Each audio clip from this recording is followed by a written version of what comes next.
ছিলাম গালিবের সমাধিতে, সেখানে বেশ কথা হলো, গল্প হলো, এবং দর্শক বন্ধু আমাদের আড্ডা কিন্তু বেশ জমে উঠেছে। কিন্তু এখন লোকেশনটা চেঞ্জ, এখন আমরা রয়েছি গুরগাঁওতে লেখক বিতান চক্রবর্তীর একেবারে আবাসনে। আর পেছনে বইয়ের র্যাক ঠ্যাক দেখে বুঝতেই পারছো, লেখক মানুষ, তাদের সাথে তো বই থাকবেই, সব জায়গাতে বইয়ের ছড়াছড়ি। কিন্তু দাদা একটা ইকুয়েশন তোমাকে বলবো, এটা আমার খুব ব্যক্তিগত প্রশ্ন, দর্শকদেরও মনে প্রশ্নটা আসতে পারে। একটা লেখক বই লেখে এবং বই লেখার সময় সে কতগুলো স্ট্র্যাটেজি বা পরিকল্পনা করে, অবশ্যই সে বইটা লিখছে পাঠক যাতে পড়ে। তো যদি আমি বেচাকিনের দিক থেকে ভাবি, তাহলে একটা থাকে জনার, ঘরানা, যেই জনারের মানুষ বই খোঁজে বা পড়ে। মানে বর্তমান সময় দেখবে মানে ভূতের গল্পের একটা অদ্ভুত জনার, প্রেত আত্মা ভূত নিয়ে জনার। কিন্তু তোমার একটি বই, যে বইটা আমার হাতে এই মুহূর্তে রয়েছে, শান্তিরামের চা, এটি কিন্তু সেই পপুলার জনার তো নয়। তারপরেও এই বইটি কিন্তু বেশ পপুলার হয়েছে। এটা তোমার মনের ভালো লাগার লেখা বা জনার বিচার করনি না, কাকতালি না, বিষয়টা কি উইদাউট পপুলার জনার হওয়া সত্ত্বেও এটা এত পপুলার হলো, এতে তোমার মতামত একটু শেয়ার করো। আসলে আমি নিজে ব্যক্তিগতভাবে কখনো এরকম পপুলার জনার কি পপুলার জনার নয় এই ব্যাপারটায় বিশ্বাস করি না। আচ্ছা আচ্ছা। আমার মানে বরাবর এটা মনে হয় বা আমার মনে ছিল যে ভাই আমি যেটা লিখি, আমি যেটা দেখব, আমি সেটাই লিখব। আচ্ছা, মানে নিজের অনুভূতিগুলোই একদম কথা। আচ্ছা, মানে সেটাই হয় নর্মালি, আমরা সেটাই হয়। আমরা কিন্তু মানে পৃথিবীর যত বড় বড় সাহিত্যিক আমরা দেখেছি, তারা কিন্তু সব সময়, হ্যাঁ অনেককেই পরবর্তীকালে পয়সার জন্য যা আমরা যাকে বলি যে বাজারি লেখা বা বলে দিয়েছে লিখতে হবে তাই লিখছি হয়েছে, কিন্তু সেগুলো কখনো গ্রেট গল্প হয়নি। সেগুলোকেও মানে পাঠক কিন্তু খুব একটা মনে রাখেনি। মানে এরকম ভুরি ভুরি উদাহরণ কিন্তু আমরা পাই। এবার প্রত্যেকটা মানুষের তো একটা নিজস্ব ভালো লাগা থাকে, ভালোবাসা থাকে। হ্যাঁ, ধরো তোমার খাওয়ার বিষয়টা খুব প্রিয়, মানে তুমি খাওয়ার জিনিসপত্র নিয়ে থাকতে ভালোবাসো, তুমি যখন লিখতে বসবে তোমার লেখাতে তার ছাপ থাকবে, মানুষের ভালোবাসা থাকবে। আমি হচ্ছি মানে আড্ডাবাজ লোক, মানে আড্ডা মানে আমি খুব বেশি কথা বলতে পারি না, এটা আমার সমস্যা। কিন্তু আমি যখন কোথাও আড্ডা হয়, আমি সেখানে বসে থেকে তার অ্যাম্বিয়েন্সটা নিতে খুব ভালোবাসি, যে কী হচ্ছে, কে কী বলছে, চারিদিকে কি চলছে। তো এটা না আমার নিজের একটা খুব ভালো লাগার জায়গা, এবং সেখান থেকে আমি আমার গল্পের চরিত্র, যেমন আজকেও আমরা গালিবের ওখানে গিয়ে দেখলাম যে কী জায়গাগুলো আমার খুব প্রিয়, আমি যেখানে ঘুরে বেড়াতে ভালোবাসি, শান্তি পাই, সেখান থেকে আমি মানে তার সেই সমস্ত মানুষদের সাথে কথা বলা আশেপাশের, ওখান থেকে আমার এই গল্পগুলো তোলে। আমি দেখছিলাম ওখানকার যে তুমি যাওয়ার পথে ওই সময়তেও অনেক অচেনা লোকের সাথে ইন্টারঅ্যাক্ট করছিলে, জানছিলে, কথা বলছিলে, মানে একটা মেলামেশা একটা ব্যাপার তোমার মধ্যে রয়েছে। হ্যাঁ, এবং এটা কিন্তু না মানে আমার মনে হয় যে এটা একটা বাঙালির খুব স্বভাবজাত ব্যাপার, যে আমরা যখন দিল্লিতে কোনো একজন হঠাৎ করে বাঙালিকে দেখতে পাই, একটু না কথা বলতে ইচ্ছে করে। ঠিক ঠিক ঠিক। এবং বা ধরো যদি হঠাৎ করে আমার মনে হলো যে বা আচ্ছা এই লোকটার সাথে একটু কথা বলা যায় না। আমার খুব প্রিয় কাজ হচ্ছে, আমি যখন কোনো ট্যাক্সি বা ক্যাবে উঠি, আমি সেই ক্যাব ড্রাইভারদের সাথে গল্প করি। আচ্ছা, এবার এই গল্পগুলো কিন্তু আমাদের সবার সাথে প্রতিদিন প্রতি মুহূর্তে ঘটে চলে।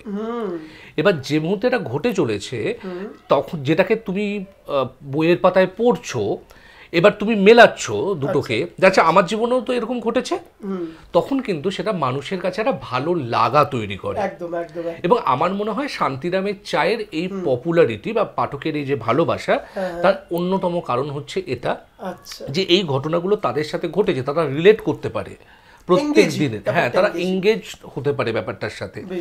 এবং সম্ভবত আমি যদি খুব ভুল না বলে থাকি, এই গল্পগুলোর মধ্যে একটা সহজ চলাচল আছে, মানে একদম আমরা যেমনভাবে গল্প বলি, মানে একদম বন্ধুদের বা বাচ্চাদেরকে, বা ধরো কোনো একটা ঘটনা কাউকে একটা বলছি, এই ধরনটাকে আমি এই বইটাতে মানে রেখেছিলাম।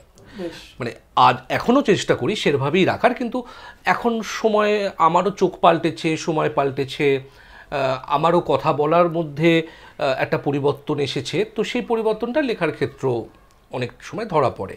তো কিন্তু শান্তিরামের চায়ের মধ্যে এই সহজতা, সরলতাটা ছিল, যা পাঠকের খুব ভালো লাগার বিষয় হয়েছে। আচ্ছা, মানে এই হচ্ছিল ব্যাপার, যে তোমার ভালো লাগা, তোমার অবজারভেশন, এবং তুমি যদি একদম সমাজের থেকে চরিত্রগুলো নাও, টপিকগুলো নাও, মানুষ কোথাও কানেক্ট হয়েছে, এখানে জনার পপুলার আনপপুলারের বিষয় নয়, এটা মানুষের কথা, প্রত্যেকটা মানুষের কথা। এবং সব বইয়ের মানে সমস্ত পাঠক যাকে ভালোবাসা দেয় সে প্রত্যেকটা বইয়ের ক্ষেত্রেও তাই। সেটা যদি ভূতের গল্প হয়, ভূতের গল্পটাও যদি কোথাও তাকে রিলেট করে, তার ভালো লাগে, সেটাই জনপ্রিয় হবে। আবার ধরো প্রচণ্ড দুঃখের গল্প বা খুব এক্সপেরিমেন্টাল কোনো গল্প, সেটাও যদি তাকে কানেক্ট করে গিয়ে কোথাও, সেটা মানুষের ভালো লাগবে। আলটিমেটলি প্রথম এবং শেষ কথা, জীবনে আমরা যাই করি না কেন, যার জন্য করছি তাকে তার সাথে আমি কানেক্ট করতে পারছি কিনা। যদি সেটা করতে পারি তাহলে সেটা হলো না। আচ্ছা, এই মানুষের কাছে সেই সুযোগটাকে রিজেক্ট করে দেয়া। তাহলে তোমার কথা শুনে যেটা বুঝলাম যে ট্রেন্ডিং বা পপুলার ঘরানা এই বিষয়টার থেকেও বেশি গুরুত্বপূর্ণ যে কোন টপিক তুমি নির্বাচন করছো, তার থেকেও বেশি টপিকটা কিভাবে অবজার্ভ করছো, একদম, এবং সেটাকে কিভাবে লিখছো, তার গভীরতায় কিভাবে পৌঁছাচ্ছ। আর তুমি যদি গভীরতায় পৌঁছাও, দর্শকও সেই গভীরতাটা ফিল করবে। একদম ঠিক বললাম তো? একদম। মানে আমি এখানে একটা ছোট্ট কথা বলি যে কোনো এক সময় আমাকে আমার এক সিনিয়র একটা কথা বলেছিলেন যে একজন শিল্পীর তার কাজ হচ্ছে একটা নির্দিষ্ট দূরত্ব পর্যন্ত পাঠককে হাত ধরে নিয়ে আসা, এবং তারপরে বেশি হয় না যখন সাইকেল চালানো শিখি আমরা, যে প্রথম একটু পেছনটা ধরে থাকতে হয়, তারপরে হঠাৎ করে পেছনটা থেকে হাত ছাড়িয়ে দিলেই আমরা সাইকেলে হু হু হু করে এগিয়ে যাই, পাঠকের সাথে ঠিক সেই কাজটাই করতে হয়। আচ্ছা। এবং আমি মনে করি যে কোনো শিল্পের সবাইকে তো সব কিছু মেখে টেকে খাইয়ে দেওয়া যাবে না, একদম, কিন্তু কিছুটা পথ একজন শিল্পী হিসেবে, লেখক হিসেবে পাঠককেও আমার একটু এগিয়ে দেওয়াটা প্রয়োজন। এবং যে মুহূর্তে সেই প্রয়োজনটা মানে সে কাজটা আমি করে দিলাম, বাকি যে গভীরতা, আরও গভীরতা, তা যত খোঁড়াখুড়ি করতে হয় সেটা পাঠকের মতন করে নেবে, সে খুঁজে নেবে ব্যাপারটা। একদম, সে খুঁজে নেবে। আর লেখকের কাজ এটুকুই, সে এটাই করে দেবে যে ভাই এইটা হচ্ছে পথ, তুমি এই রাস্তায় যেতে পারো, এবার গিয়ে কোথায় পৌঁছবে বা তুমি আদৌ পৌঁছবে কিনা সেটা তোমার পরিশ্রম, তোমার পথ চলা। একদম দারুণভাবে বোঝালে। এই শান্তিরামের আলোচনা করতে করতে এই ঘরানার বিষয় নিয়ে একটা এক্সেলেন্ট আইডিয়া কিন্তু আমারও ক্লিয়ার হয়ে গেল। আচ্ছা বিতান দা, আমরা তো গল্পের একদম গভীর থেকে গভীরতর যাচ্ছি, তোমার বিভিন্ন বই নিয়ে আলোচনা হচ্ছে। এখন আরো একটা ইন্টারেস্টিং বই নিয়ে আমি তোমার থেকে কিছু জানতে চাই। সেই বইটির নাম হলো সেই হাত কাটা।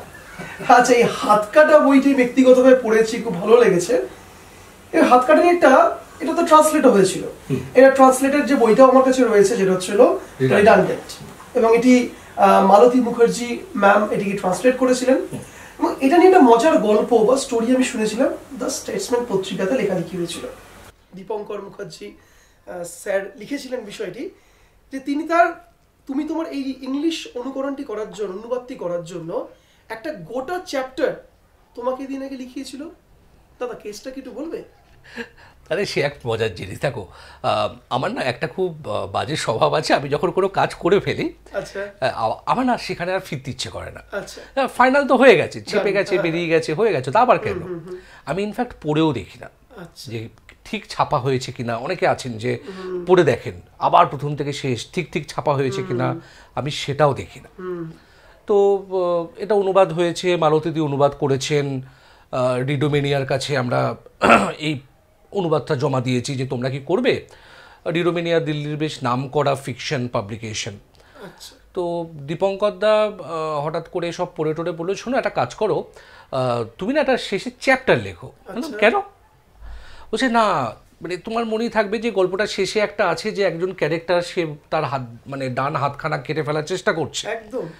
তো ওর কোথাও মনে হয়েছে যে ওটা হচ্ছে একটা সুইসাইডাল অ্যাটেম্পট, আর রিডোমেনিয়া কোনো রকমভাবেই কোনো সুইসাইডাল টেন্ডেন্সিকে সাপোর্ট করে না। একদম ঠিক ঠিক ঠিক। আমি বললাম যে না, এটা তো সুইসাইডাল নয়, কারণ এটা একটা মেটাফর, এটা রূপক একটা, যে হ্যাঁ মানে একটা মানুষ যার কাজ নেই, আমরা কি করি, আমরা বিজ্ঞানে কি পড়েছি, আমাদের যে অঙ্গগুলোর কোনো কাজ নেই সেগুলো আস্তে আস্তে অবলুপ্ত হয়ে যায়। যে বেকার ছেলেগুলোর কাছে কাজ নেই, সে ডান হাতটা রেখে কি করবে, ডারউইনের থিওরি অনুযায়ী খসে গেছে, সে সেটা কেটে ফেলছে। এবং সে বলছে যে ভাই একটা সময় আর মানুষের ডান হাত থাকবেই না, কাজই থাকবে না, কাজই নেই, এত বেকারত্ব। সে কিছুতেই আমি তাকে বোঝাতে পারি না, সেও ছাড়বে না, না তোমাকে করতেই হবে।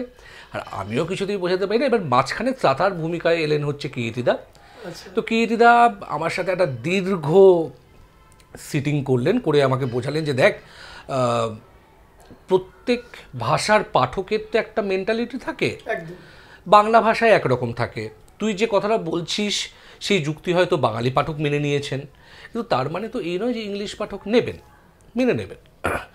তুই একটা কাজ কর না, এটাও লেখক হিসেবে তোর কাছে একটা চ্যালেঞ্জ, যে তুই এতদিন ধরে যা তোর চিন্তাভাবনা ছিল সেখান থেকে 1 ইঞ্চিও না সরে, মানে হাত কাটার ক্ষেত্রে তুই একটা নতুন চ্যাপ্টার লেখ, কিন্তু তাতে এই সুইসাইডাল ব্যাপারটা একটা লঘু হয়ে যায় যেন। আচ্ছা, তো আমার কাছে বড় চ্যালেঞ্জ, তার কারণ হচ্ছে দেখো, হাত কাটা লেখার পরে আমার আরও অনেক কিছু লেখা হয়ে গেছে, অনেক মানে অন্যান্য কাজকর্ম আমার প্রফেশনাল লাইফে সেগুলো আমি করে ফেলেছি।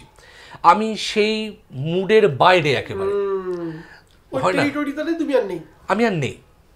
এবার কিন্তু আমাকে আবার সেই মুডে ফিরতে হবে, না ফিরলে কিন্তু মুশকিল। আমি এটা লাস্ট চ্যাপ্টারটা, মানে লোকে ব্লেন্ড করাতে পারবে না। যে সিনেমাতে হয় না যে দেখবে যে সিকোয়েন্স ধরে রাখতে হয়, একটা কাটের পরে একটা কাটে, আমাকেও সেরকমভাবে আবার মানে বেশ কিছুদিন এই পুরো মানে আবহাওয়াটার মধ্যে নিজেকে ঢোকাতে হলো, এবং ঢুকিয়ে ফাইনালি সম্ভবত 1.5-2 মাস লেগেছিল এই পুরো প্রসেসটা করতে, যে আমি একটা নতুন চ্যাপ্টার লিখি।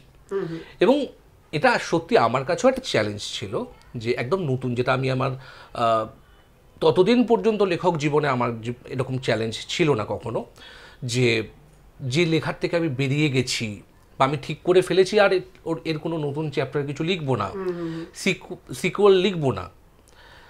সেখানে একটা নতুন চ্যাপ্টার আমাকে লিখতে হচ্ছে, এবং আমাকে সেখানে আবার নিজেকে ঢালতে হচ্ছে, একটা পুরনো মানে শরীরে নিজেকে আবার ফেলতে হচ্ছে। একদম। তো এটাও একটা শিখলাম, এবং এটাও মানে সেই জার্নিটাও আমার কাছে খুব ইন্টারেস্টিং ছিল, আমি বেশ মজাও পেয়েছি। এবং যখন ইংলিশ পাঠকরা সেটা পড়েছে, তার মধ্যে যারা ওই তুমি বলছিলে স্ট্রেসম্যানে তুমি পড়েছো, সেটা আসলে সংযুক্তাদি লিখেছিলেন। তো সংযুক্তাদিও তখন প্রথমে বাংলা বইটা পড়ে নেন, যেহেতু বাঙালি, এবং ওনাদের সবারই মনে হয়েছে যে ঠিক আছে, মানে এই নতুন চ্যাপ্টারটা কোনোভাবেই মনে হয়নি যে বাইরে থেকে চাপিয়ে দেওয়া হয়েছে, এটা মিশে গেছে। তো এটাই আমার কাছে সার্থকতা, আর এটাই হচ্ছে হাত কাটার অনুবাদ নিয়ে একটা বিহাইন্ড দ্য সিন স্টোরি। তাহলে কিরিটিদাকে কিন্তু ধন্যবাদ জানাতে হয়, অবশ্যই ধন্যবাদ জানাতে হয়। তোমাকে বুঝিয়েছিল, যেটা চ্যালেঞ্জ করেছি, বুঝিয়েছিল, আর চ্যালেঞ্জ হিসেবে না উচিত তোমার এটা। বাহ, কত একটা গল্পের বইয়ের পেছনে কত গল্প থাকে, যে গল্পগুলো কিন্তু পডকাস্টে উঠে আসছে একদম লেখকের কণ্ঠস্বরে।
মানুষের দুটি প্রিয় স্থান, এক তার বাড়ি আর দ্বিতীয় হচ্ছে হলো তার কাজের জায়গা।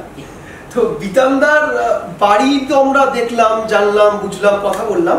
তা আড্ডার শেষ পর্বে এসে আমরা চলে এসেছি দ্বিতীয় প্রিয় জায়গা তোমার দাদা, তোমার সেই প্রিয় বুক স্টলে, মানে বুক অ্যালাইনে। তো গুরগাঁওয়ের এই বুক অ্যালাইন বিতানদার নিজস্ব বইয়ের দোকান, শোরুম, যা তোমরা বলতে পারো। তোমার ব্যাপারে জেনেছি, অনেক গভীর থেকে বোঝার চেষ্টা করেছি। বুক অ্যালাইনের যাত্রাপথ বা বুক অ্যালাইন নিয়ে তোমার ভাবনা চিন্তা, এটা নিয়ে একটু দর্শকদের বলবে? নিশ্চয়ই, কারণ এই দোকানটা, এই যা কিছু আছে এইগুলো আমাদের নিজেদের হাতে একটু একটু একটু একটু করে তৈরি করা একটা জায়গা। তো আমরা আসলে এখন যখন ব্যবসাটা আমরা শুরু করি তখন থেকে তো আস্তে আস্তে ডিজিটাল প্ল্যাটফর্মগুলো খুব অ্যাক্টিভ হয়ে উঠেছে, বিভিন্ন রকমের পোর্টাল, এমনকি আমাদের নিজস্ব ই কমার্স আছে, সেখানে লোকে অনলাইনেই বইপত্র কিনতে কিন্তু অভ্যস্ত। কিন্তু এই যে একটা পুরনো কালচারও ছিল যে লোকে দোকানে যাচ্ছে, দোকানে গিয়ে একটু একটু করে বই পড়ছে, হয়তো কিনছে না, সে শুধু পড়েই যাচ্ছে। সে 10টা বই পড়ে গিয়ে হঠাৎ তার মনে হলো যে এই বইটা না আমি রাখি নিজের কাছে। এতে কিন্তু বইয়ের সাথে পাঠকের কানেকশনটাও তৈরি হচ্ছে, আবার দোকানদারের সাথেও একটা কানেকশন তৈরি হচ্ছে, এবং দোকানদারও বুঝতে পারছে, সে বইয়ের দোকানগুলো বুঝতে পারতো না। আমার এখনো মনে আছে আমি যখন কলেজ স্ট্রিটে বই কিনতাম, আমাকে দোকানদার মানে সেটা ক্যারেক্টারটা বুঝতো যে কাস্টমারটা কিরকম, সে কি পড়বে, সে ভূত পড়বে না সে প্রবন্ধ পড়বে, কি চাইছে সে। এবং যখনই এরপরে আমি যেতাম, ও ঠিক আমার পছন্দ মতন বইগুলোকেই কিন্তু বার করে করে করে দিত। একদম একদম একদম। এই যে আত্মীয়তা তৈরি হওয়া, এটা একটা বুক স্টোরি হতে পারে।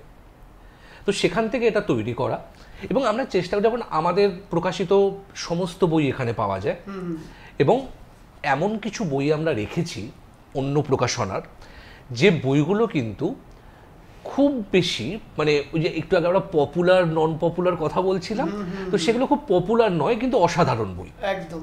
সেগুলো ছবির বই হতে পারে, হ্যাঁ, সেগুলো প্রবন্ধের বই হতে পারে, বিদেশের বই, যে মানে বিদেশি বই কিন্তু এখানে নিয়ে আসা খুব মুশকিলের। হ্যাঁ অবশ্যই, মানে প্রচুর শিপিং কস্ট লাগে এবং প্রচুর দাম হয়। আমরা সেই বইগুলোকেও সংগ্রহ করি। এখানে বেশ কিছু বিদেশি বইয়ের সংস্করণ অলরেডি ইতিমধ্যে দেখেছি। হ্যাঁ হ্যাঁ, এবং সেগুলো রেয়ার পিসেস।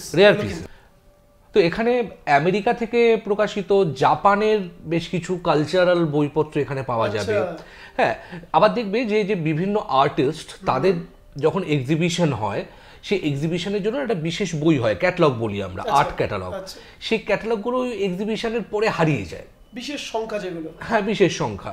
আমরা সেগুলোকে সংগ্রহ করে রাখার চেষ্টা করি, যদি কেউ দেখতে চায়, যে 5 বছর 10 বছর 20 বছর পর এসে দেখতে চায়। তো এই জায়গাটাকে, এই বুক স্টোরটাকে আমরা সেভাবেই তৈরি করতে চাইছি। এটা মানে শুধুমাত্র এরকম নয় যে আমি এলাম, এসে ব্যাগ ভর্তি করে বই কিনলাম প্রচুর ডিসকাউন্টে, বাড়ি চলে গেলাম, আবার ফিরে এসে ব্যাগ ভর্তি করে ডিসকাউন্টে বই কিনলাম, 50%, 60%, 80% ডিসকাউন্টে বই না। এটা হচ্ছে একটা চর্চার জায়গা। তুমি এসো, বসো, পড়ো, আলোচনা করো, ইচ্ছে হলে কেনো, ইচ্ছে না হলে কিনো না। এরকম একটা চর্চা কেন্দ্র আমরা তৈরি করার চেষ্টা করছি আমাদের এই গুরগাঁওতে। যদিও এখনো 1 বছর এই মানে বয়স হয়নি আমাদের বুক স্টোরের, তবে আমরা খুশি যে এখানে কিন্তু মানুষজন আসছেন, তারা বইপত্র দেখছেন, উল্টে পাল্টে কিনছেন, এবং অনেকে তো আছে বহু দূর দূর, মানে দিল্লি থেকে পর্যন্ত আসছেন বইপত্র নিতে। প্রায় 1 ঘন্টা 1.5 ঘন্টা ড্রাইভ করেও তারা আসছেন এখান থেকে বইপত্র নেওয়ার জন্য। তো এটাই হচ্ছে মূলত বুক অ্যালাইনে আমাদের মানে উদ্দেশ্য, এবং এভাবেই আমরা এটাকে চালাতে চাই সারা জীবন। আশা করি সেটা এভাবেই চলবে। একদম, ব্যাপারটা বেশ বুঝলাম। এবার আমাকে আরেকটা জরুরি আমাকে ওটার উত্তর দাও, যেটা আশা করি আমার দর্শকরাও কিন্তু খুব ইন্টারেস্টেড জানতে, যেটা হচ্ছে অনুবাদ। দেখো এই শব্দটা কিন্তু খুব সামান্য, অনুবাদ, 4টে শব্দ, হ্যাঁ 4টে লেটার, 4টে লেটার, রাইট। কিন্তু এর যে গভীরতার যে মিনিংটা, এটা একটু আমার মনে অন্যরকম। তোমার প্রচুর বাংলা লেখা ইংরাজিতে অনুবাদ হয়েছে, তুমি অনেক ইংরাজি লেখাকেও বাংলায় দায়িত্ব নিয়ে অনুবাদ করেছো। মানে অনুবাদটা তোমার থেকে বোধহয় ভালো অনেকেই কম জানে নিশ্চয়ই, বাট তুমি তোমার মতন করে অবশ্যই আমাদেরকে বোঝাবে। একটা জিনিস দাদা আমাদেরকে বলো, এই অনুবাদের যে জার্নি, এটা কতটা শক্ত বা কতটা সহজ, কতটা গভীর বা কতটা মসৃণ? এটা বলতে গেলে না আগে বলি যে অনুবাদ বিষয়টা কি, ছোট্ট করে 1-2 লাইনে বলি। একদম আচ্ছা, আমরা সবাই তো কম বেশি প্রেম টেম করেছি, একদম তুমিও করেছো, আমিও করেছি। এরকম কখনো সিচুয়েশন কি হয়নি আমাদের জীবনে? ধরো তুমি একজনকে প্রপোজ করতে গেছো বা বলেছো, সে ব্যাপারটা কিছুতেই বুঝতে পারছে না। ওই আজকাল একটা শব্দ এসছে না, ফ্রেন্ড জোনে ফেলে দেওয়া, সে বারবার সেই ফ্রেন্ডস জোনে ফেলে দিচ্ছে। আচ্ছা সে কিছুতেই বোঝাতে পারছি না তাকে যে ভাই আমি তোমাকে ভালোবাসি। অত শব্দটা সরাসরি বলা হচ্ছে না, কিন্তু মানুষ তো অ্যাটিটিউডেও বোঝায়। বেশ দেখবে আমরা আগে আলোচনা করতাম না বন্ধুদের মধ্যে যে শোন রে, রিয়া কিন্তু তোকে বেশ একটুখানি নজর দিচ্ছে। এই যে ব্যাপারটা, এটা তো বোঝানো যে আমি তোমার প্রতি অ্যাটেনশন দিচ্ছি, তো এটা বোঝানো। অবশ্যই এই যে বোঝাতে পারা, এটাকে আমি বলি অনুবাদ। আচ্ছা এবার সাহিত্যের অনুবাদের একটা অন্য সমস্যা আছে। সমস্যাটা হলো তুমি একটা অন্য ভাষাকে আর একটা অন্য ভাষাতে এনে ফেলছো, একদম পুরো আলাদা আলাদা ব্যাপার। ধরো আমরা যখন বাংলাতে কোনো জিনিস বলি, আচ্ছা আমি একটা এক্সাম্পল দিই, ক্লাসিক এক্সাম্পল দিই। ঋত্বিক ঘটকের একটা গল্প। ঋত্বিক ঘটক লিখছেন যে একটা ডায়লগ, একটা গল্পের ডায়লগ, গল্পটার নাম হচ্ছে রাজা। বলছে যে আমাদের মা কাকিমারা হামেশাই কথাটা বলে যে ওরে বাদর, তুই এই অম্বলটা খেলি না। এবার কল্পনা করো এই লাইনটাকে আমি ইংলিশে নিয়ে যাচ্ছি, ঠিক আছে? বেশ এবার তুমি যখনই বলবে হে মাংকি, ঠিক ইংলিশ যারা মানে মাতৃভাষা যাদের ইংলিশ, সে ভাববে আচ্ছা হঠাৎ করে মাংকি করতে কে এলো। একদম একদম একদম তারা জানেই না যে আমাদের মা পিসিরা, বাবারা আমাদেরকে গরু, ছাগল, গাধা, হনুমান, বাঁদর সব কিছু বলে। একদম সমস্ত পশু দিয়ে একটা প্রেফিক্স সাফিক্স অ্যাড করে দেয়। কিন্তু ইংলিশে সেরকম হয় না। একদম এবার ধরো অম্বল, এটা তুমি কি করে বোঝাবে ইংরেজিতে? আবার ইংরেজিতেও এরকম প্রচুর জিনিস আছে, তুমি যখন সেটাকে বাংলাতে নিয়ে আসবে যেটা ইংলিশে শুনতে দারুণ লাগছে, আচ্ছা দারুণ শুনতে লাগছে, সেটা কিন্তু বাংলাতে হুবহু সেটা আনলে সেটা শুনতে ভালো লাগবে না। একদম অথচ যখন অনুবাদ পড়ানো হয়, মানে অনুবাদ তো একটা পড়ানোর বিষয় একাডেমিক্সে, সেখানে বলা হয় যে না তুমি মূল ভাষার প্রতি, মূল লেখার প্রতি একদম সৎ থাকবে, যা সে লিখেছে মূল লেখক তাই এখানে নিয়ে আসবে। নিয়ে আসতে গেলে একটা সমস্যা হয়। আচ্ছা কি সমস্যা? এই যেটা প্রথমে বললাম যে কমিউনিকেশনের মুশকিল হয়ে যায়, যে ব্যাপারটা কি হচ্ছে, কালচারাল ডিফারেন্স তৈরি হয়ে যাচ্ছে। এটাকে আমি কি করে আমার ভাষায় মেটাবো? আমার ভাষায় মেটাতে হবে আমার মতন করি, আমার ভাষার মতন করি। এবং যে মুহূর্তে আমি সেটা করতে শুরু করব, সেটা কিন্তু আর ওই লেখকের শুধু থাকবে না, আচ্ছা তখন সেটা যে অনুবাদ করছে তারও হয়ে যাচ্ছে, তারও সৃজনশীলতা তার মধ্যে অ্যাড হচ্ছে। আচ্ছা এটা হচ্ছে অনুবাদ। ক্লাসিক এক্সাম্পল দিই, এই বইটা খুব কম মানুষ পড়েন। আচ্ছা মনে করে দেখো, আমরা ছোটবেলায় ইংলিশ টেক্সটে একজনের নাম পড়তাম, পক্ষী বিশারদ, ভারতবর্ষের প্রথম পক্ষী বিশারদ সেলিম আলী। একদম সেলিম আলী, সেলিম আলী। সেলিম আলীর সে নিজের একটি জীবনী লিখেছিলেন, অটোবায়োগ্রাফি লিখেছিলেন, সেটা বাংলায় অনুবাদ করেন বিখ্যাত কবি সুভাষ মুখোপাধ্যায়। আচ্ছা ফুল ফুটুক না ফুটুক আজ বসন্ত যার লেখা। আচ্ছা সেই সুভাষ মুখোপাধ্যায় সেটা যখন অনুবাদ করছেন, যদি আমরা পাশাপাশি দুটোকে রেখে পড়ি, মনে হবে হ্যাঁ ইংলিশটা তো সেলিম আলীই লিখেছেন, বাংলাটা সুভাষ মুখোপাধ্যায়ই লিখেছেন। আর এতটা পার্থক্য হয়ে যাচ্ছে? পার্থক্য হচ্ছে না, আচ্ছা তারা দুটো ভাষাকে, দুটো ভাষার যে মসৃণতাকে দুজনেই এভাবে রেখেছেন। আচ্ছা বেশ। উনি কিন্তু হুবহু সেলিম আলীর প্রতিটি শব্দ ধরে ধরে অনুবাদ করেননি। উনি যেটা করেছেন, ভাষার মসৃণতাকে এনেছেন। আচ্ছা মানে এই নমনীয়তাটা অবশ্যই থাকবে, অবশ্যই দরকার হবে। আচ্ছা বাংলাতে যা অনুবাদ হয়, এমনকি ইংলিশেতেও যা অনুবাদ হয়, আমি খুব হতাশ হই আমি যখন গুলজার সাহাবের কবিতা ইংলিশে অনুবাদ পড়ি।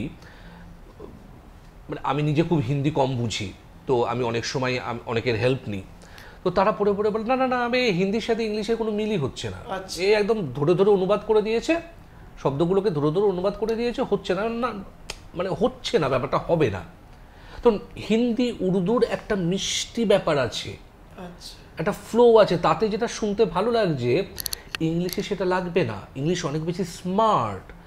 ইংলিশে কিন্তু খুব বেশি মেদ দেওয়া যায় না ভাষায়। ইংলিশ খুব কাট কাট কাট কাট চলে, এটাই তার বিউটি। উর্দু বা হিন্দি বা বাংলা সেরকম নয়, সেখানে একটু মেদ আসলে ভালোই লাগে, আমরা একটু গোলু গোলু লোকজনকে ভালোই বাসি। ঠিক ঠিক।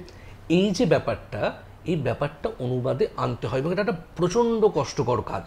কেন? প্রথম কাজ যেটা আমাদের করতে হয় অনুবাদ করতে গিয়ে, যে লেখক অরিজিনালি লিখছেন তার মনের ভেতর ঢুকতে হয়।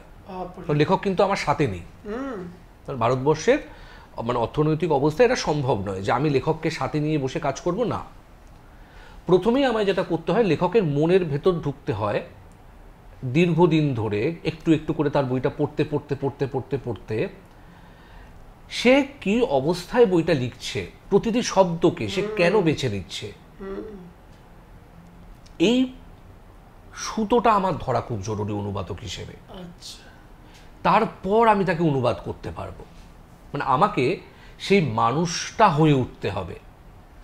এই ট্রান্সফরমেশনটা ভয়ঙ্কর কষ্টকর, ভেতর থেকে নিজেকে শুষে ফেলতে হয় এবং আমি যে বিতান এই সত্তাটাই সেই মুহূর্তে ভুলে যেতে হয়। আচ্ছা তাহলে গিয়ে একটি ভালো অনুবাদ হতে পারে। আচ্ছা শুধুমাত্র থিওরিটিক্যাল যা আমার কলেজে পড়ানো হলো সেটুকুই ধরে আমি অনুবাদ করে দিলাম না, হবে না। এবং সেখানে অনুবাদকের সম্পূর্ণ একটি স্বাধীনতা থাকবে। যদি তার মনে হয় যে এই লাইনটি এইভাবে না লিখে আমি আমার ভাষায় এইভাবে লিখব, সে সেটা করতে পারে। বা কখনো যদি তার করতে গিয়ে মনে হয় যে না এই অংশটা না বড্ড বেশি এক্সট্রা, এটা অতিরিক্ত, এটা দরকার নেই রাখার, সে সেটা করতে পারে। এবং এই স্বাধীনতা একজন অনুবাদকের থাকা উচিত। অবশ্যই। তাহলেই একটি ভালো অনুবাদ পাঠক কিনে পড়বেন। এবং আমি যে কথা বারবার সবাইকে বলি, যখন একজন মানুষ একটি টাকা দিয়েও একটি বই কিনে পড়ছেন, একজন লেখক হিসেবে, প্রকাশক হিসেবে, যেহেতু দুটো সত্তাই আমার মধ্যে থাকে, আমার কিন্তু এটি কাজ যে আমি তাকে বেস্ট জিনিসটা পাঠকের হাতে তুলে দিই। একদম একদম অবশ্যই। এটাই হচ্ছে আমার অনুবাদ নিয়ে বলার। তাহলে আমরা যেটা বুঝলাম যে অনুবাদের জন্য নমনীয়তা, ফ্লেক্সিবিলিটিটা একটা প্রচন্ড দরকার। যাই হোক, ব্যাপারটা বেশ কিন্তু মানে ইন্টারেস্টিং। এবার একটা প্রশ্ন করবো, যে প্রশ্নটা একটু বিতর্কিত হতে পারে, তোমার অপছন্দের হতে পারে, তবুও জিজ্ঞেস করবো। আচ্ছা, বলো। তোমার সোশ্যাল মিডিয়া হ্যান্ডেল যারা একটু নড়াচড়া করে বা দেখাশোনা করে, তারা জানে যে তুমি রাজ্য রাজনীতি, মফস্বল শহরের রাজনীতির সম্বন্ধে বেশ ওয়াকিবহাল। এবং আমি যতটুকু হালকা বিস্তর বুঝেছি, তোমার লেখাতেও কিন্তু রাজনীতির একটা ছাপ কোথাও একটা পড়ে।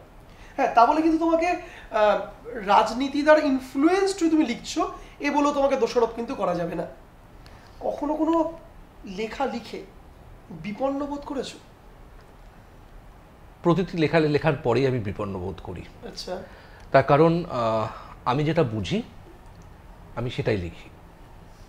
কোনো রাজনৈতিক দল, কোনো রাজনৈতিক ব্যক্তিত্ব আমাকে প্রভাবিত করতে পারেন না আমি যখন লিখি। কিন্তু মুশকিল হয় যে আমার কথা সবার ভালো নাই লাগতে পারে। আমার প্রথম বিপন্ন হওয়া শুরু আমি যখন নন্দীগ্রামে যাই, সেই সময় গিয়ে দেখি যে নির্যাতিত মহিলারা কিভাবে পড়ে আছেন, কি তাদের কষ্ট, সেই নিয়ে আমার 2-3টি গল্প ছিল, তার মধ্যে একটি গল্প প্রকাশিত। তো কোনো এক সময় আমাকে এক সম্পাদক বলেছিলেন, তখন নন্দীগ্রাম মিটে গেছে, পশ্চিমবঙ্গে পরিবর্তন এসে গেছে, সব কিছু হয়ে গেছে, ওই একটু রাজনৈতিকভাবেই বলছি, পৃথিবী সব মানে পশ্চিমবঙ্গে সব কিছু হাসছে, জঙ্গল হাসছে, পাহাড় হাসছে, নদী নালা হাসছে, কলকাতা একদিন সকালবেলা হঠাৎ করে লন্ডনও হয়ে গেল। আচ্ছা তো সেই সময় দাঁড়িয়ে একজন সম্পাদক আমাকে বলেছিলেন যে না, নন্দীগ্রামটা ঠিকঠাক নয়, ওটা একটা ভুল, ওখানে প্রচুর কিছু গণ্ডগোল ছিল, তো তুমি এসব লিখলে হবে না, তুমি প্লট চেঞ্জ করে দাও গল্পে। বললাম না, আমি যা দেখেছি, আমি যে মহিলাদেরকে দেখেছি, আমি সেটা কি করে মিথ্যে বলি? ধরা যাক, আমি একদম রাজনৈতিকভাবে বলছি, আজকে সন্দেশখালি আমাদের কাছে একটা খুব গুরুত্বপূর্ণ বিষয়। অবশ্যই আজ থেকে 10 বছর পরে, ধরুন আমাদের তো মানে ব্রেন খুব তাড়াতাড়ি, মেমোরি খুব তাড়াতাড়ি ওয়াশ আউট করে, 10 বছর পর যখন ব্যাপারটা ফেড আউট হয়ে যাবে, কেউ একজন এসে বললো যে সন্দেশখালি ব্যাপারটা পুরো ভাওতা, ভুল, বা এই যে এত লোক ঘুষ দিয়ে চাকরি পেয়েছে, নেতামন্ত্রীরা ঘুষ খেয়েছে, এই ব্যাপারটা পুরো ফালতু। যেমন নারদা নিয়ে এখন বলা হয় যে না ওগুলো সব ক্যামেরার কারসাজি, কেউ টাকাই নেয়নি। আর এবার দেখতে তো পাচ্ছে টাকা নিয়েছে, যে রেড হয়ে এত টাকা এলো, ছিল কি কাগজের তোড়া? এই যখনই তুমি এই কথাগুলো বলতে যাবে, তোমার গল্পে, তোমার প্রবন্ধে বা তোমার ফেসবুক পোস্টে, বিপক্ষ লোক, এখন তো সোশ্যাল মিডিয়াটা খুব সহজ মাধ্যম হয়েছে মানুষকে আক্রমণ করবার, সেখানে এসে তোমাকে তেড়ে আসবে, এবং যদি তেড়ে নাও আসে, একটা অদ্ভুত কাজ করবে, তোমাকে অচ্ছুত করে দেবে। আচ্ছা যে ভাই তুমি আমার সমাজের বাইরে, তুমি ঠিক মানে রাজার পায়ের তলায় আসনি, তুমি অচ্ছুত। আর যদি তোমার কোনো দলীয় পরিচিতি না থাকে, তুমি যদি খুব মানে একদম যার কিচ্ছু নেই সেই পরিচিতিও যদি থাকে, তাহলেও একটা সুবিধে আছে। যে মুহূর্তে মানুষ কাউকে দাগিয়ে দিতে পারে না, তুমি অমুক দল, তুমি অমুক দল, তুমি অমুক দল, তখন মুশকিল হয়। সে হয়ে যায় ভয়ঙ্কর লোক, সন্ত্রাসবাদী হয়ে যায় সে, তাকে সন্ত্রাসবাদী বলে দাগিয়ে দেওয়া হয়। এবং বহুভাবে আমি থ্রেটেন্ড হয়েছি। আচ্ছা এবং বাংলা বাজারের বেশ বড় বড় মানুষজন সেটা করেছেন, আমাকে ফোন করেছেন। কিন্তু মুশকিল হচ্ছে, তারা কেউ জানে না যে, যেটা এই ইন্টারভিউতেও আমি জানাইনি, যে আমার একটা ছোট্ট ব্যাকগ্রাউন্ড আছে। আচ্ছা সেটা আমার কলেজ জীবনের একটা ব্যাকগ্রাউন্ড। সেই ব্যাকগ্রাউন্ডটা আমাকে আমার মধ্যে থেকে এই ধরনের ভয় পাওয়াগুলোকে কেটে বাদ দিয়ে দিয়েছে। ফলে আমি ভেতরে ভেতরে খুব বিপন্ন হয়ে পড়ি, আমাকে বিপন্ন করার চেষ্টা করা হয়, কিন্তু আবার পরের দিন উঠে আমার মনে হয় যে না, এই কথাগুলো যে যা আমাকে কষ্ট দেয়, আমাকে কষ্ট দিচ্ছে, যে ঘটনাগুলো, যে বিষয়গুলো আমাকে আমার রাত্রিবেলা ঘুমের মধ্যে আমাকে জাগিয়ে তুলছে, আমার সেগুলো লেখা উচিত, অবশ্যই এবং আমি সেগুলো লিখবো। পৃথিবী এদিক থেকে ওদিক হয়ে গেলেও আমি লিখবো। আমাকে তখন বড়জোর কী করতে পারে? মেরে ফেলতে পারে। পৃথিবীতে এর থেকে তো বড় ক্ষতি মানুষ আর কিছু কাউ করতে পারে না। অবশ্যই একদিন আমাকেও মরতে হবে। পৃথিবীর মানে এরকম নয় যে আমি এসছি, অমৃত খেয়ে এসছি, সারা জীবন বেঁচে থাকবো, তা তো নয়। আমাকে তো মরতে হবে, আজ না মরবো কাল মরবো, কাল না মরলে আজকে মরলাম। এবং আমি বিশ্বাস করি, আমি তো একা নই, এরকম আমরা হয়তো জোটবদ্ধ নই, কিন্তু প্রচুর মানুষ বিভিন্ন জায়গায় ছড়িয়ে এই কাজগুলো করে চলেছেন। তারা সবাই লেখেন না, তারা হয়তো কেউ এনজিও চালাচ্ছেন, কেউ নিজের মতন করে কোনো সংস্থা চালাচ্ছেন। ঠিক ঠিক ঠিক তাদেরকে কিন্তু সবাইকে কিন্তু তুমি ধরে ধরে মারতে পারবে না, সবার গলা বন্ধ করা যায় না। আড্ডার একদম শেষ পর্যায়ে এসে গেছি দাদা, জানি তোমার প্রচুর মূল্যবান সময় নিয়েছি, কিন্তু এই প্রশ্নটি অবশ্যই তোমার কাছে রইল, যে একদিকে বিতান চক্রবর্তী লেখক, অন্যদিকে তুমি প্রকাশকও বটে, আবার হাওয়াকল প্রকাশনীর একেবারে কর্ণধর। আচ্ছা বলো, যে একটি কয়েনের তো হেড আর টেল থাকে, হাওয়াকল প্রকাশনী আর বিতান চক্রবর্তী একই কয়েনের কি এপিটোপিট, মানে একই কি না আলাদা? আর আলাদা যদি হয়, কতটা আলাদা?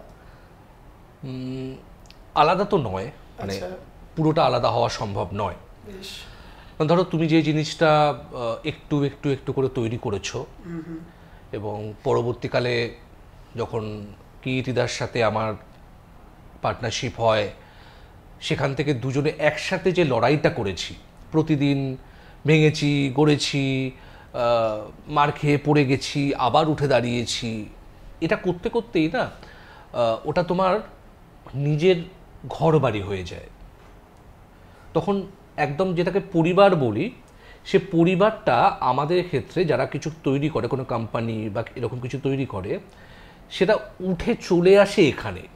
এই নতুন যে বলে না যে দুটো প্রিয় জায়গা, একটা বাড়ি একটা কাজের জায়গা, আসলে এই দুটোর মধ্যে তো আমার কাছে কোনো ফারাক নেই, দুটো তো একই। আমি শুধু একটা প্লেস, এই মানে যেমন এই ঘর থেকে ওই ঘর যাই, ব্যাপারটা ঠিক সেরকম, এই ঘর থেকে ওই ঘর যাই, তো একদমই আলাদা নই। কিন্তু হ্যাঁ, কিছু কিছু ক্ষেত্রে যখন তুমি একটি কোম্পানি চালাও, তুমি একটি সংস্থাকে চালাও, তখন কোনো কোনো জায়গায় তোমাকে কম্প্রোমাইজ করতে হয়। আমি নিজের ব্যক্তিগত জীবনে সেসব ক্ষেত্রে কখনো কম্প্রোমাইজ করি না, আমি খুব অ্যাডজাস্ট করি।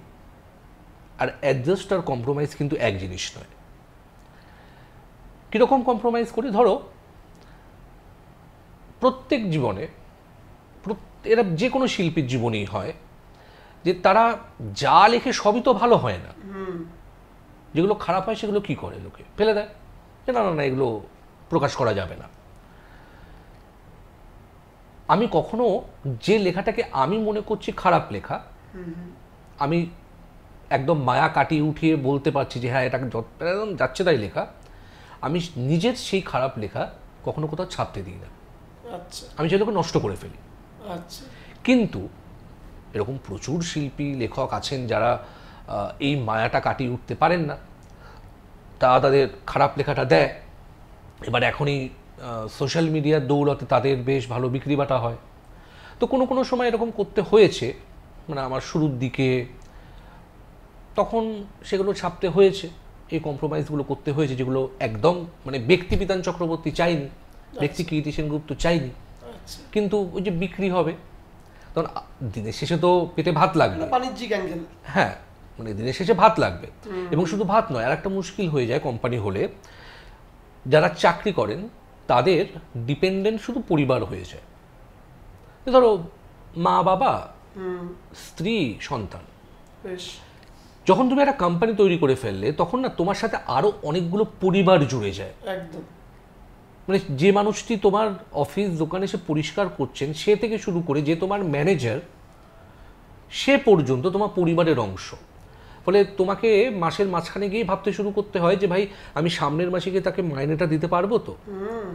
সেই মুহূর্তে গিয়েই তোমাকে কিছু কিছু কিছু কিছু কম্প্রোমাইজ করে ফেলতে হয়, যেটা কিন্তু ব্যক্তিগতভাবে বিতান চক্রবর্তী এবং আমি দাবি নিয়ে বলছি কীর্তি সেনগুপ্ত একদম চান না।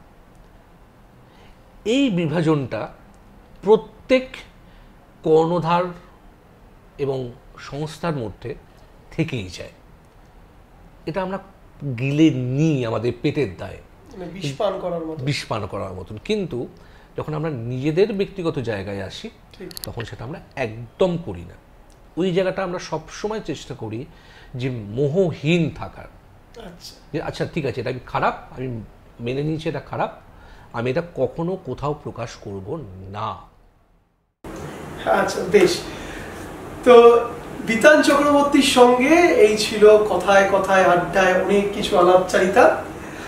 এখানে শেষ করতেই হচ্ছে, সময় একদম কম। দাদাকে অনেক প্রশ্ন করেছি এবং ধৈর্যের সাথে উত্তরগুলো দিয়েছেন উনি, তার জন্য অবশ্যই ধন্যবাদ তোমাকে। আর দর্শক বন্ধুদের বলবো অবশ্যই কমেন্টস করবেন, আপনাদের মতামতগুলো জানাবেন, কারণ প্রত্যেকটা মতামত আমার কাছে গুরুত্বপূর্ণ, দাদার কাছে অবশ্যই গুরুত্বপূর্ণ। কিন্তু একটা দাবি রেখে অনুষ্ঠানটি শেষ করছি, ভবিষ্যতে আবার যখন প্রয়োজন হবে তোমার সেইভাবেই সময় তোমার থেকে চাই, আরো আড্ডা, আরো নতুন গল্প, আরো নতুন অজানা স্টোরিজ আমরা কিন্তু পাবো। প্রমিস করছো? একদম একদম প্রমিস। দেখা হবে অন্য কোনো সময়, অন্য কোনো দিনে বিতান চক্রবর্তীর সাথে আবার আড্ডা। এখনকার মতন এই পর্যন্ত, সবাই ভালো থাকবেন।